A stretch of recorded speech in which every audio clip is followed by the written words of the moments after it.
আসসালামু আলাইকুম রহমতুল্লাহি ওয়া বারাকাতুহু।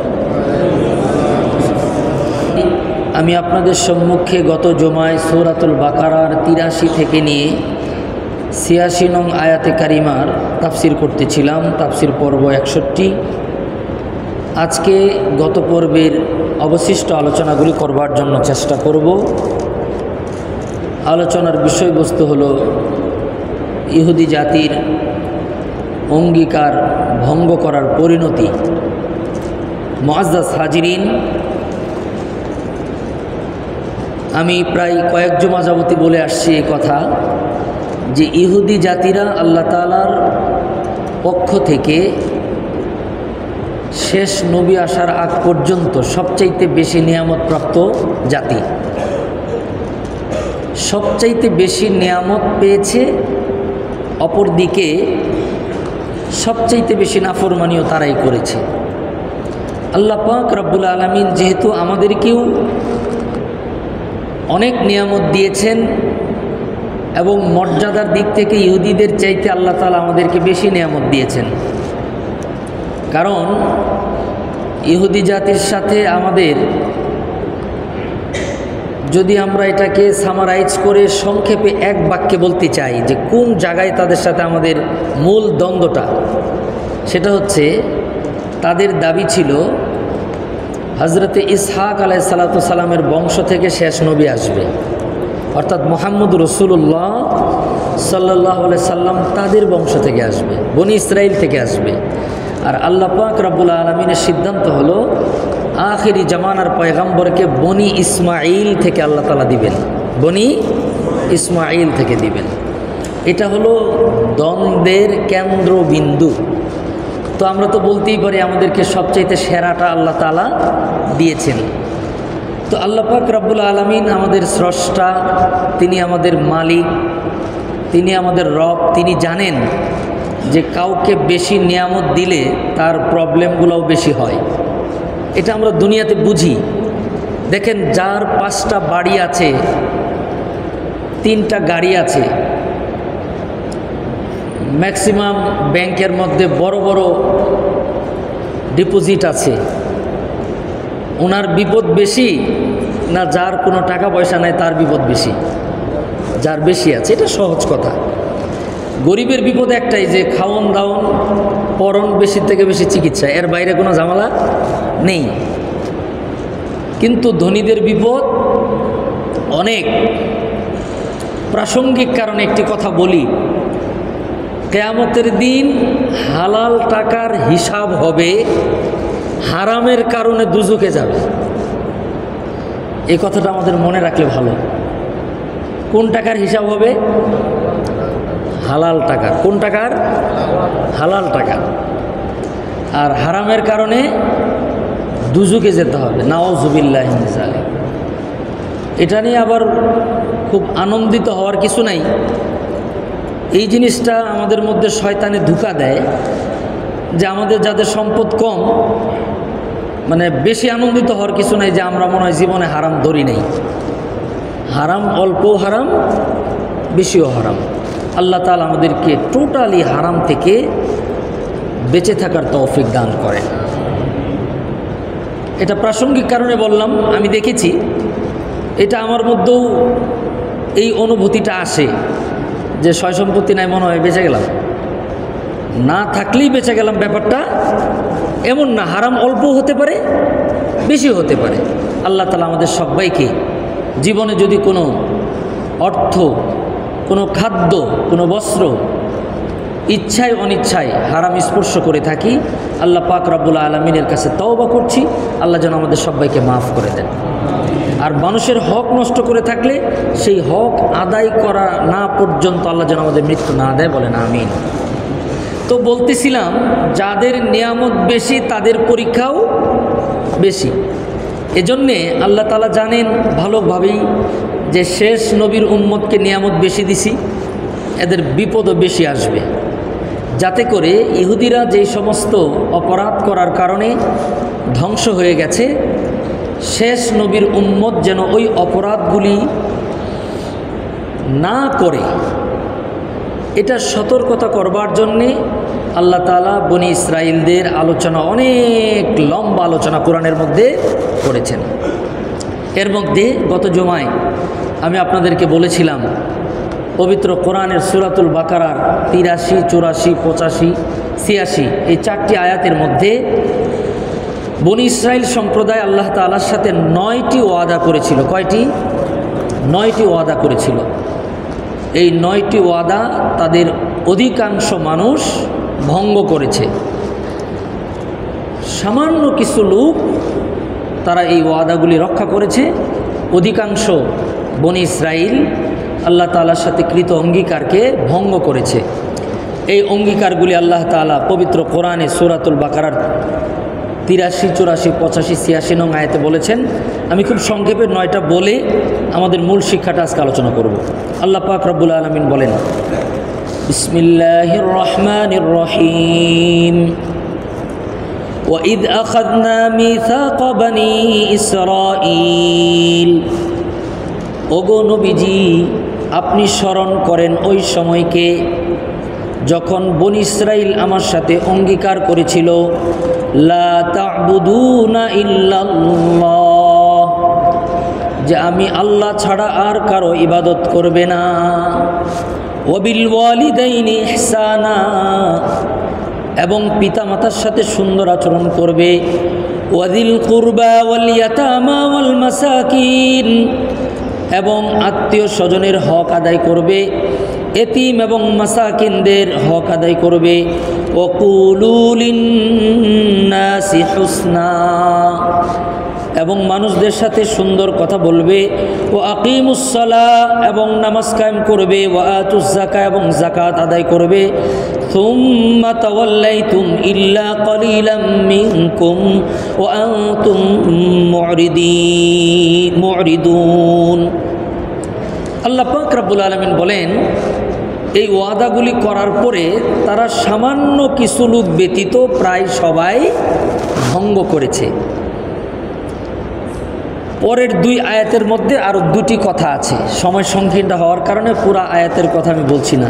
একটা হলো হত্যাকাণ্ড ঘটাবে না, রক্তপাত ঘটাবে না, আরেকটি হলো আপন জনদেরকে দেশ ত্যাগ করতে বাধ্য করবে না।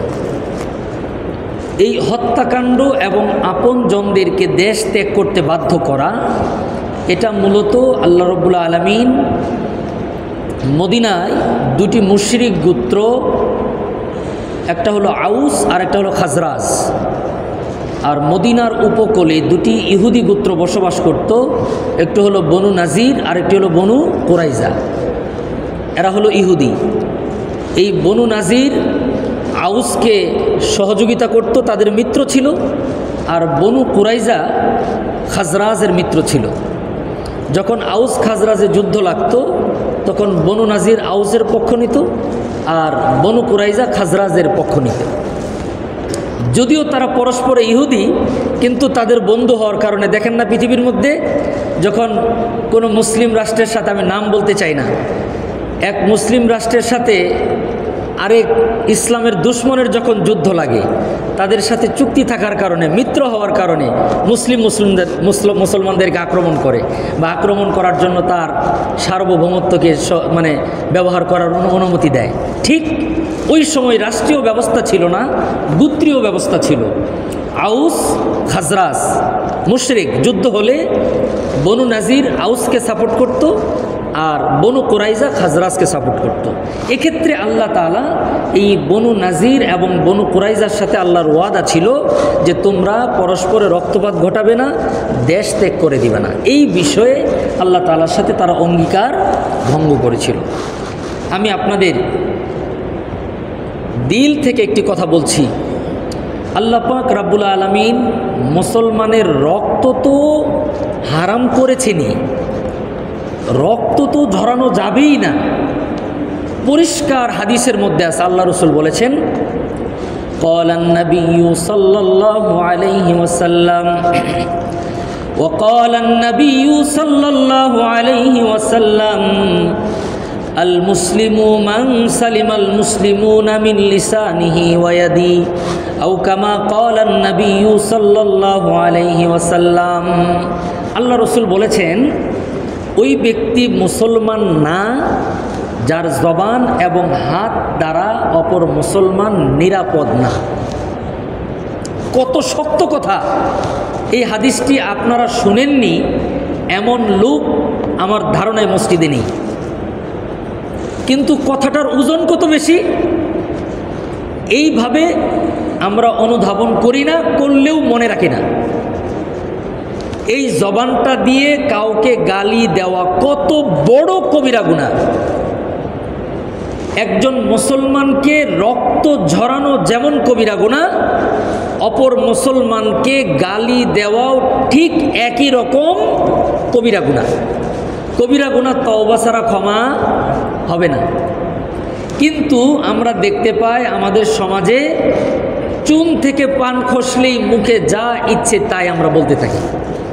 এমনও দেখা যায় সমাজে যে একজন, এটা উচ্চ শিক্ষিত সমাজে একটু কম হয়, যে একজন আরেকজনকে ইয়ারকি মস্কারি করতে গিয়া, ফাজলামু করতে গিয়া বকা দিয়ে বসে, অথচ এটা গুনাহে কবিরা। আল্লাহ তাআলা আমাদেরকে গাল মন্দ থেকে হিফাজত করেন, সকলে বলে আমিন। তো আল্লাহ পাক রব্বুল আলামিনের সাথে বনি ইসরাইল সম্প্রদায় এই 9টি অঙ্গীকার তারা ভঙ্গ করেছে। আমি আবারও বলছি, 1 নম্বর অঙ্গীকার ছিল শিরিক করবে না। 1 নম্বর অঙ্গীকার কি ছিল? শিরিক করবে না। 2 নম্বর অঙ্গীকার ছিল পিতামাতার সাথে সৎ আচরণ করবে, পিতামাতার সাথে সৎ আচরণ করবে। 3 নম্বর অঙ্গীকার ছিল আত্মীয় স্বজনের হক নষ্ট করবে না। আমাদের দেশ অনেক উন্নত হয়েছে। আগে আমরা গরুর গাড়িতে চলতাম, মহিষের গাড়ি অথবা ঘোড়ার গাড়িতে চড়তাম। এখন আমরা auto, private car, micro, metro rail, এরপরে প্লেন, কত কিছুতে চড়ি। অনেক কিছুর উন্নত হয়েছে, কিন্তু আগের আত্মীয় স্বজন এবং পারিবারিক বন্ধন যত সুন্দর ছিল, আপনাদের বিবেকের কাছে আমার প্রশ্ন, আজ থেকে 25-30 বছর আগে আমাদের যেই পারিবারিক বন্ধনটা কত মজবুত ছিল, সেটা নিঃসন্দেহে এখন আর নেই। ম্যাক্সিমাম পরিবারের মধ্যে যখনই ভাই বিয়ে করে ফেলেছে, আরেক ভাইয়ের সাথে সম্পর্ক নষ্ট হয়ে গেছে। বিয়ে করার আগ পর্যন্ত ভাইয়ে ভাইয়ে মোটামুটি একটু সম্পর্ক ছিল, যখনই বিয়ে তখনই ভাইয়ের সাথে ভাইয়ের এক পাথর চাপা কষ্ট নিয়ে আছে। এগুলো বলি কেমনে, মানুষরা আমাদের সাথে শেয়ার করে। অত্যন্ত পরিতাপের বিষয়, আল্লাহ রাব্বুল আলামিন পবিত্র কোরআনে ভাই শব্দটাই উল্লেখ করেছেন, আল ইয়াউমা ইয়াফিরুল মারউ মিন আখি, যে কিয়ামতের দিন এমন একটা সময় আসবে ভাই ভাইয়ের থেকে আলাদা হয়ে যাবে। কেন ভাইয়ের কথা বলছেন?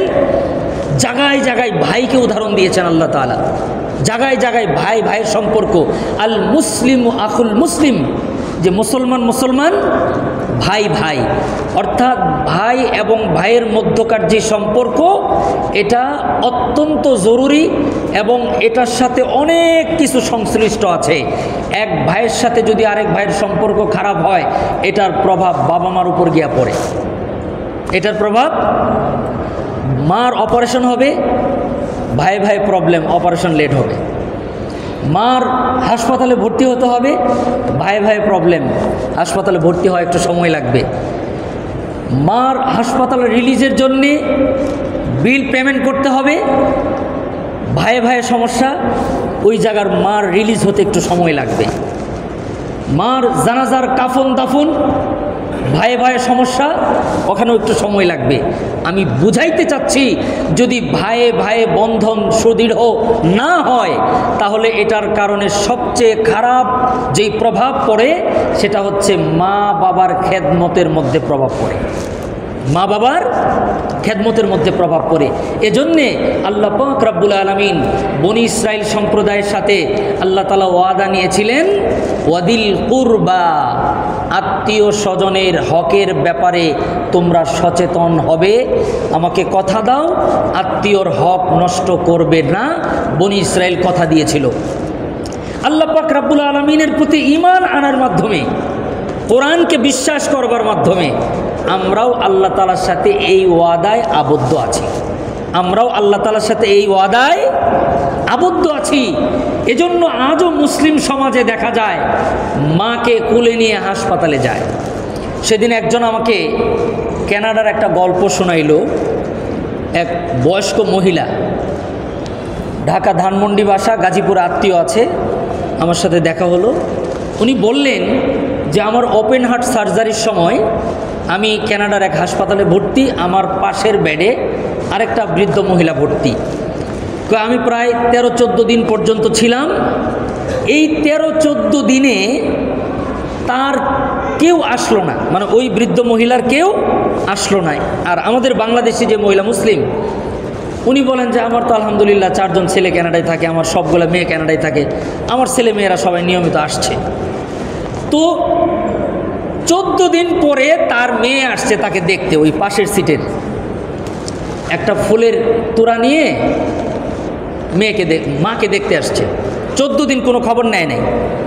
তো জাস্ট ফুলের তোড়াটা নিয়ে দরজার কাছে দাঁড়ায় একটু চুপচাপ থেকে ফুলের তোড়াটা রেখে চলে যাবে। এটা হলো মার মেয়ের সম্পর্ক। ওই মহিলাও বিছানায় শুয়ে শুয়ে বলতেছে মাই ক্যাট, মাই ক্যাট, মানে ওনার বাসায় একটা বিড়াল আছে।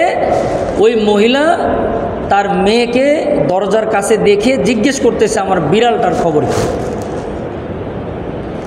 তো এটা হলো বেদিন, যাদের কোরআন নাই, যাদের ঈমান নাই, তাদের পারিবারিক বন্ধন। কিন্তু আলহামদুলিল্লাহ আমরা তো আল্লাহর সাথে ওয়াদাবদ্ধ। আল্লাহ কোরআনের মধ্যে সূরা বাকারার 83 নম্বর আয়াতের মধ্যে আল্লাহ তাআলা বলেন وَإِذْ أَخَذْنَا مِيثَاقَ بَنِي إِسْرَائِيل। আল্লাহ পাক রব্বুল আলামিন আমাদের নবীকে বলেন, ওগো নবীজি আপনি আপনার উম্মতকে বলেন আমার সাথে বনি ইসরাইল সম্প্রদায় প্রতিশ্রুতিবদ্ধ ছিল যে কি, লা তা'বুদুনা ইল্লাল্লাহ, আল্লাহ ছাড়া কারো ইবাদত করবে না, ওয়াবিল ওয়ালিদাইনি ইহসানা, এবং মা বাবার সাথে সুন্দর আচরণ করবে। মুআজ্জাজ হাজিরিন, পবিত্র কোরআনে সূরা বনি ইসরাইলে সূরা লুকমানের মধ্যে আল্লাহ তাআলা পিতামাতার হক নিয়ে আমাদের সাথে বিশাল আলোচনা আল্লাহ করেছেন। আমি শুধু সংক্ষেপে একটা পয়েন্ট আপনাদেরকে বোঝাবো। আজকে পিতামাতার সৎ আচরণের ফজিলত আমার বিষয়বস্তু না, শুধু যতটুকু দরকার ততটুকু বলছি। আল্লাহ তাআলা পবিত্র কোরআনে যেখানেই পিতামাতার কথা বলেছেন ঠিক তার আগে আল্লাহ নিজের কথা বলেছেন। আল্লাহ তাআলা সূরা বনি ইসরাইলে বলেন, বিসমিল্লাহির রহমানির রহিম, ওয়াকাযা রাব্বুকা আল্লা তা'বুদু ইল্লা ইয়্যাহু ওয়া বিল ওয়ালিদাইনি ইহসানা। আল্লাহ পাক রব্বুল আলামিন বলেন, ওগো নবীজি আপনার উম্মতকে বলেন আপনার রবের পক্ষ থেকে সিদ্ধান্ত হয়েছে যে মানুষ যেন আল্লাহ ছাড়া কারো ইবাদত না করে এবং তার পিতা মাতার সাথে সুন্দর ব্যবহার করে। যেখানে আল্লাহ মা বাবার কথা বলেছেন ঠিক তার আগেই আল্লাহ তার কথা বলেছেন, অর্থাৎ আল্লাহ তাআলার পরেই আল্লাহ তাআলা কার কথা বলেছেন? পিতামাতার কথা বলেছেন। মুআজ্জাজ হাজিরিন, এটা কেন? মুফাসসিরিন ইকরামরা তাফসীরের কিতাবের মধ্যে লিখেছেন যে যেখানেই আল্লাহ তাআলা তার কথা বলেছেন ঠিক তার পরই পিতামাতার কথা বলেছেন। এর অনেকগুলো কারণ আছে, আমি 2-3টা বলি। 1 নাম্বার, আল্লাহ তাআলার কৃতজ্ঞতা আদায় করে কোনোদিন শেষ করা যাবে না। আল্লাহ কোরআনে বলেছেন, ওয়াইন তাউদ্দু নি'মাতাল্লাহি লা তুহসুহা, ও মানুষ তোমরা কোনোদিন আমি আল্লাহর নিয়ামতের প্রশংসা করে শেষ করতে পারবে না। মুফাসসিরিন ইকরামরা লিখেন, কালামে হাকিমের তরতিব হলো যেখানেই আল্লাহ পিতামাতার কথা বলেছেন তার আগেই আল্লাহ তার কথা বলেছেন, অর্থাৎ আল্লাহ তাআলা তার কথা বলার পরপরই পিতামাতার কথা কেন বলেছেন? এর 1 নাম্বার কারণ হলো আল্লাহর শুকর আদায় করে যেমনে শেষ করা যাবে না, কোনোদিন সম্ভব না, প্রত্যেকটি সন্তান তার আব্বা আম্মার কৃতজ্ঞতা আদায় করে কোনোদিন শেষ করতে পারবে না। এত অবদান আমার মার, আমার বাবার। এই দিক থেকে আল্লাহ তাআলা আল্লাহর যেমন কৃতজ্ঞতা আদায় করে আমরা শেষ করতে পারবো না, আল্লাহ তাআলা বলেন তুই তোর মা বাবারও শুকর আদায় করে কোনোদিন শেষ করতে পারবে না। এজন্যে আমি আল্লাহ আমার পরেই তোমার আব্বা এবং আম্মার কথা বলেছি। 1 2 নাম্বার, আল্লাহ পাক রব্বুল আলামিন যেমন কোনো ধরনের স্বার্থ ছাড়া আল্লাহ তাআলা আমাদেরকে সৃষ্টি করছেন, আল্লাহ তাআলা আমাদের ভরণ পোষণ করেন, আল্লাহ তাআলা আমাদের নাজ নিয়ামত দেন, সব কিছু করেন। আল্লাহর কোনো স্বার্থ আছে?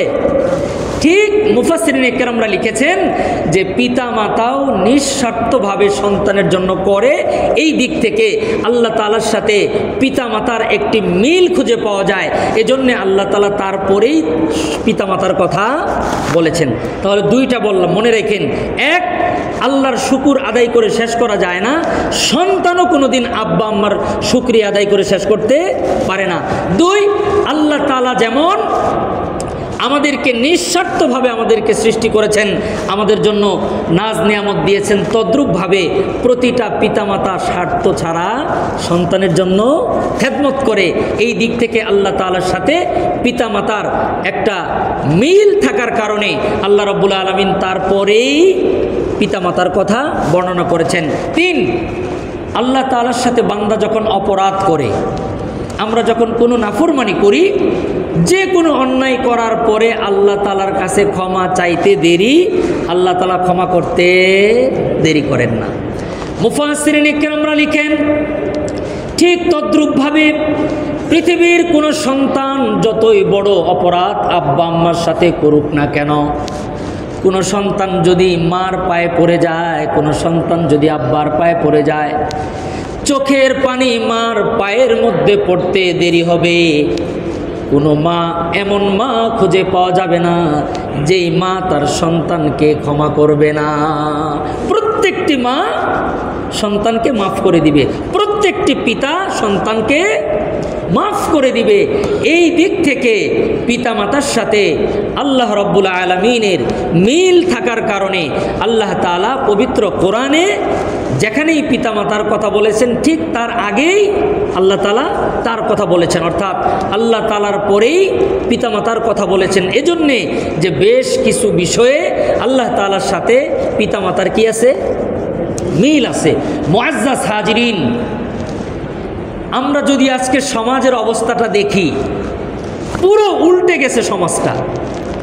অথচ এই ওয়াদা যদি কোনো সন্তান ভঙ্গ করে, এই একটা প্রতিশ্রুতি ভঙ্গ করবার অপরাধে কিয়ামতের দিন জাহান্নামে যাওয়া লাগতে পারে।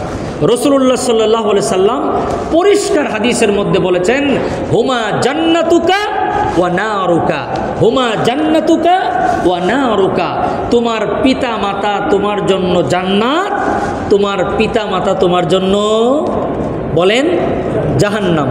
তোমার পিতা মাতা তোমার জন্য জান্নাত, তোমার পিতা মাতা তোমার জন্য জাহান্নাম। মুআজ্জাজ হাজিরিন, যদি কোনো সন্তান আল্লাহ তাআলার সন্তুষ্টি পেতে চায়, আল্লাহ রাব্বুল আলামিন শুধু ওয়াদাই নেন নাই, শুধু ইহুদিদের কথা বলেন নাই, আমাদেরকে স্মরণ করিয়ে দিয়েছেন। রাসূলুল্লাহ সাল্লাল্লাহু আলাইহি ওয়াসাল্লাম বলেন, হাদিসে পাকের মধ্যে আছে, ক্বালান নাবিয়্যু সাল্লাল্লাহু আলাইহি ওয়াসাল্লাম وقال النبي صلى الله عليه وسلم رضا الرب في رضا الوالدين وسخط الرب في سخط الوالدين أو كما قال النبي صلى الله عليه وسلم। আল্লাহর পয়গম্বর বলেন, কেউ যদি আল্লাহ পাক রব্বুল আলামিনকে সন্তুষ্ট করতে চায়, সে যেন তার আব্বা আম্মাকে খুশি করে দেয়। কোনো বাবা মা যদি খুশি হয়, কে খুশি হয়ে যাবেন? আল্লাহ খুশি হয়ে যাবেন। মুআজ্জাজ হাজিরিন, আমাদের দেশের সামাজিক কিছু রীতিনীতি আছে, যেমন আমরা মসজিদের ইমাম, আলেম, ওলামা, পীর, মাশায়েখদেরকে আমরা হাদিয়া দেই না? আপনি কোনো মানুষকে গিফট করে খুশি করতে পারবেন না, একমাত্র পিতা মাতা ছাড়া। কারণ আপনি যাকে গিফট করবেন, আপনি 10,000 টাকা দামের উপহার নিয়ে গেছেন, ওনাকে তো আরেকজন 50,000 টাকা দামের উপহার দিয়েছে। এটা তো আপনি জানেন না। আপনি আপনার সর্বোচ্চটা দিয়েছেন, কিন্তু ওনাকে এর চেয়ে বেশি দেওয়ার লোক আছে। কিন্তু আপনার আব্বা আম্মার সন্তান তো আপনি আপনার আব্বা আম্মাকে যেটা দিবেন সেটাই তার কাছে সবচেয়ে বড়। রাসূলুল্লাহ সাল্লাল্লাহু আলাইহি সাল্লামের কাছে এক সাহাবী এসে জিজ্ঞেস করলেন, ওগো নবীজি, আমার মা বাবা মারা গেছেন, এখন তো নেই, তাদের কি কোনো হক অবশিষ্ট আছে? খুব খেয়াল করেন, আমি একটা বলবো, নবীজি 7টা বলেছেন, আমি শুধু একটা হাদিস বলবো। এখন একটা পয়েন্ট বলবো এই হাদিসের।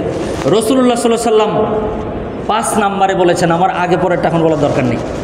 রসুল বলেছেন যে তোমার মা বাবা তো বেঁচে নাই, তো তুমি এক কাজ করবা, তোমার মা বাবার যে ঘনিষ্ঠ যারা আছে, তোমার মার বোন, তোমার বাবার ভাই, তোমার বাবার বোন, তোমার মার বোন, অর্থাৎ খালা, মামা, চাচা, ফুফু।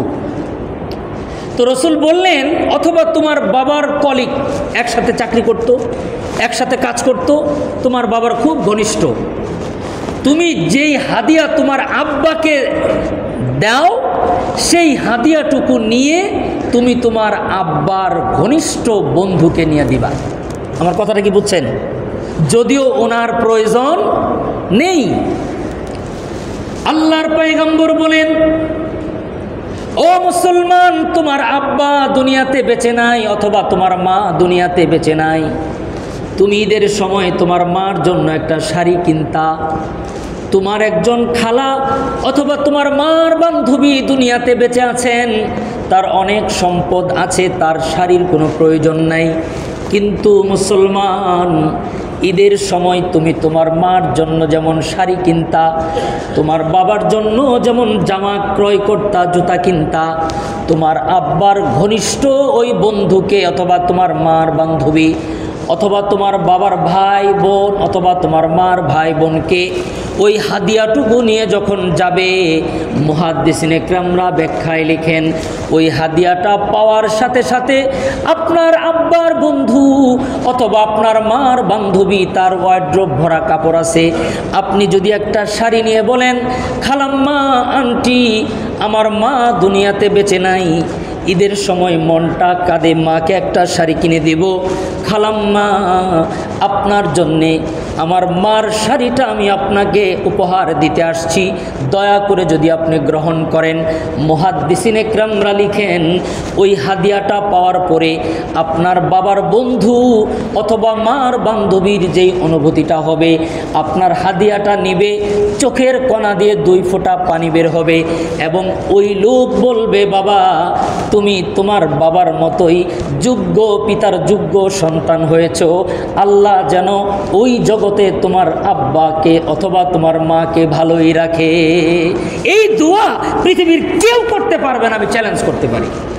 কারণ আমি আলেম, আপনি আমাকে একটা হাদিয়া দিয়ে বললেন আমার আব্বার জন্য দোয়া করেন, আমি তো বুঝতেই আসি না আপনার বাবা কি, কিন্তু আপনার বাবার বন্ধু, আপনার মার বান্ধবী, যার সাথে আপনার আব্বা আম্মার দীর্ঘ জীবনের পথ চলা, অনেক স্মৃতি একটা একটা করে মনে পড়বে, ওই শাড়ি যতদিন দেখবে ততদিন দোয়া করবে, ওই পাঞ্জাবি পায়জামা যতদিন চোখে পড়বে ততদিন দোয়া করবে, যতদিন গায়ে দিবে ততবার দোয়া করবে। এই দোয়া পৃথিবীর অন্য কেউ করতে পারবে না। আল্লাহ তাআলা আপনাকে আমাকে, আমরা যারা বাবাহারা সন্তান আছি, মাহারা আছি, আমাদেরকে নবীজির হাদিসের এই অংশের উপর আমল করার তৌফিক দান করেন। নবীজি 7টা বলছিলেন, আমি কয়টা বলছি? একটা। মনে থাকবে না ইনশাল্লাহ? ওয়াজ তাফসির কম শুই না, যদি আমল বেশি হয়, এটা হলো লাভজনক প্রজেক্ট। আল্লাহ পাক রব্বুল আলামিন, আমি আপনাদেরকে অনুরোধ করব, আসন্ন রমজান সামনে, 4-5 মাস পরে রমজানের ঈদ আসবে, আপনারা প্রত্যেকেই, এটা তো আমার কোনো ফায়দা নাই, আমি আমার জন্য চাইছি, আমাকে তো দিতে নাই করছে, হুজুরদেরকে দেওয়ার দরকার নাই। কাকে দিবেন? আপনার বাবার ঘনিষ্ঠ যে, আপনার মার কাছের যে, তার জন্য অবশ্যই সামনের ঈদের মৌসুমে হাদিয়া দিবেন, সাক্ষাৎ করবেন। এটার জন্য আপনার মা আপনার বাবার কবরে কি লাভ হবে, এটা কিয়ামতের দিন ইনশাআল্লাহ টের পাবেন। আল্লাহ তাআলা আমাদেরকে আমল করার তৌফিক দান করেন। আল্লাহ পাক রব্বুল আলামিন আমাদের নবীকে ডেকে বলেন, ওগো নবীজি, আপনি আপনার উম্মতকে বলেন, বনী ইসরাইল আমার সাথে প্রতিশ্রুতিবদ্ধ হয়েছিল যে তারা কখনো পিতামাতার সাথে অবাধ্য হবে না। ও মুসলমান, টেকনাফ থেকে তেঁতুলিয়া, রূপসা থেকে পাথরিয়া, বাংলার জমিনের যেই অঞ্চলেই যাবেন না কেন, আজ থেকে 20-25 বছর আগে আমরা জানি প্রত্যেকটি সন্তান পিতামাতাকে ভয় করত। আর বর্তমান বাংলার জমিনের হালত হলো প্রত্যেকটি পিতামাতা সন্তানকে ভয় পায়। ভয় পায় মানে সম্মানের ভয় পায়, ইজ্জত বেইজ্জত হয়ে যায় কিনা এটার জন্য এখন প্রত্যেক ঘরে ঘরে আব্বা আম্মা পেরেশান যে আমার ছেলেটা, আমার মেয়েটার জন্য কোন সময় জানি আমার ইজ্জতটা চলে যায়।